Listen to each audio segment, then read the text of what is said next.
This time, we will explain the differences between world maps and the actual Earth. 14 Greenlands could fit in Africa, but you wouldn't guess it from most maps of the world. The fact is, every world map humans have ever made is wrong. Actually, it's impossible to make a map of the world 100% right. No, not you, globe, we know you're accurate. Not you, Google Earth, you're just a digital globe. We're talking about flat maps, which, let's face it, are way more convenient for a lot of things. Anyway, as we were saying, it's impossible to make a 100% accurate flat map of a spherical planet. For a long time, people didn't even try. They just plonked places down in arbitrary locations without any consistent scale. Then in 150 AD, the Greek mathematician and astronomer Ptolemy systematically mapped the Earth on a grid and placed locations on the grid according to coordinates, so maps could be checked against others and replicated. Ptolemy built his grid out of lines we still use today, 180 lines of latitude and 360 lines of longitude. In spite of these advances, people kept getting lost. Part of the problem was a, shall we say, incomplete understanding of the world's geography. But it was also just really difficult to navigate using a map. Because the Earth is round, the shortest route from one place to another is a path along a circle. If we draw this route on a flat map, it passes through every line of longitude at a different angle. To follow the route, you'd have to constantly shift the direction you're traveling. Any slight error would land you in the wrong place. In 1569, Gerardus Mercator fixed this problem.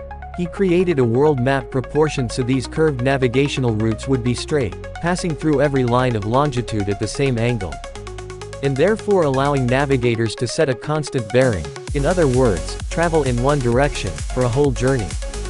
There was just one tiny hitch. To do this, he had to distort land masses and bodies of water so those furthest from the equator got larger, and those closest to the equator shrank.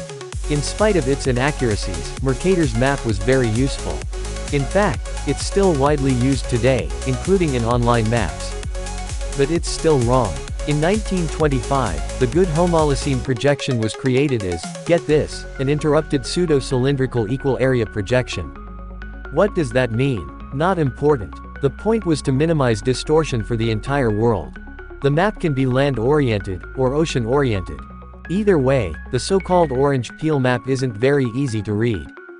The Dymaxion projection by American architect Buckminster Fuller in the 1940s is even better. Sorry, did we say better? It's not better if you want to understand where things are in the world. It is better in the sense that there are no visibly evident distortions of the land masses. Though if you wanted to know, say, how far Brazil is from Nigeria, you won't get any sense of that from this map. The most accurate projection to date is the orthograph world map designed by Japanese architect Hajime Narukawa in 1999.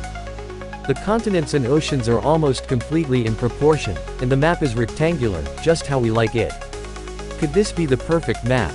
Well, no. Since the Mercator works for navigation and reads clearly, why bother with all these wacky maps? Arno Peters argued that by enlarging European and North American countries, the Mercator projection gives white nations a sense of supremacy over non-white nations closer to the equator. He adapted the Gall-Peters projection, which counteracts that particular problem, but the continents are still stretched.